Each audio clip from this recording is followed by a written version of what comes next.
Aqualung Game Reviews is my favorite review channel on YouTube. Aqualung is in no small part responsible for me wanting to do online reviews, but he doesn't just do reviews, he plays the game through and teaches you, the viewer, how to do it too. So I decided to honor Ken with a list of his own. These are my top 10 Aqualung Game Review videos. Let's get on with the list.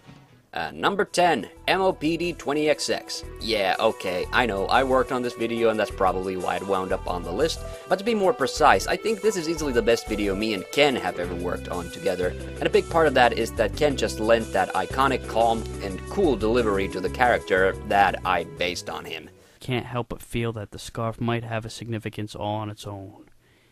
It was incidentally lost during the investigation, and we never got in touch with the good doctor either, which leads me to suspect that there's a whole nother mystery out there to be solved. Hey, I'm gonna go get some coffee, boss.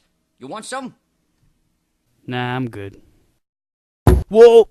It was just a lot of fun, and I still think the animation holds up considerably well. Number 9, the Pac-Man and Donkey Kong Atari 2600 reviews. These were the videos with which Ken kicked off his Atari reviews. Even though these are horribly simplified ports of the game, Ken isn't above admitting what he likes, and I quite like the Atari review series. There's something refreshing about a bite-sized retro game review. Honestly, I wish Ken would do more of them. Despite all the holes in this ship, this is still an okay game. People will crap on it because it's the weakest version of the original game, but in the end it's still Donkey Kong. A simple but effective classic watered down a bit to accommodate the limitations of a home console. Number 8, TMNT for the NES. I was not one of those people who actually played the first Turtles game on the NES. I was fortunate enough to get my start on Super Nintendo's Turtles in time.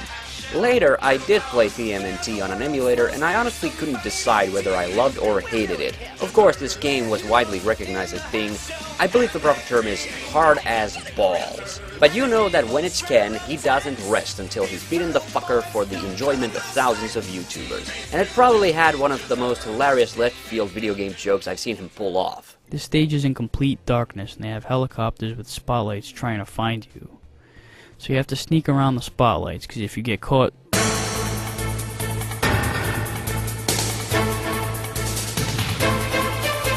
Number 7, Resident Evil. As somebody who will probably never get to experience the cheesiness of the original Resident Evil firsthand, I was delighted that Aqualung decided to take on this PlayStation classic. At that point I had played the remake on the Wii, but seeing the primitive graphics I was both impressed and ROFLing at it. It was just great shit, and these sorts of all-encompassing review/walkthrough videos are always a great way to experience a game you'll probably never get to try out for yourself. The snake will finally die this time. Check out the hole in the floor. Barry will enter the room and ask you a weird question. Jill, have you found anything interesting? Have I found anything interesting? How about the giant fucking snake that's melting into the floor? Is that interesting enough for you? Number 6, Mega Man 8. Once again, another game I had never played but would desperately want to. Even if Ken didn't really like it, I appreciate him narrating his way through the off-the-wall level designs and all the craziness contained within the 8th installment of the series. No real highlights or anything, I just like this one because it was a game I never played. Number 5, Russian Attack. Now, this here is some classic Aqualung. It's proof that more often than not, it's the horrible games that make for the most entertaining walkthroughs. I love the point at which Ken sums up the paradox of Russian Attack. Other than that, the big thing about getting through this level is don't do what the game tells you to. Don't rush an attack. If you move too fast, you'll end up with a lot more enemies on the screen at once, which is pretty much the last thing you want it to happen.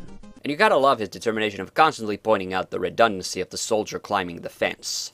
Now, I know this guy is badass and everything, because he's killing hundreds of people, many of them armed, with just a knife.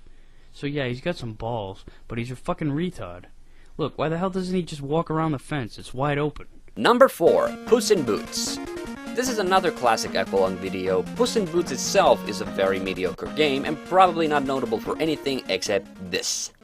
What the fuck? He travels all the way around the world so he can fuck himself with one of the spikes on the Statue of Liberty? However, this review came to haunt me in a weird way when I was rediscovering Captain N the Game Master and realized that one entire episode of the second season was actually based off this game. It blew my mind even more because the original Puss in Boots was made to promote an anime movie starring Pyro the Cat, who for a while became the official mascot for Toei Animation. And he's voiced by Mega Man. This one, not that one. Oh no! He's gonna blast President Lincoln! Cook up the catnip, Mom! I'll be home for supper! The only thing I'm grateful for was that when Kevin, Link, and Pyro finally got to the top of Lady Liberty, the puss didn't anally impale himself on one of the spikes.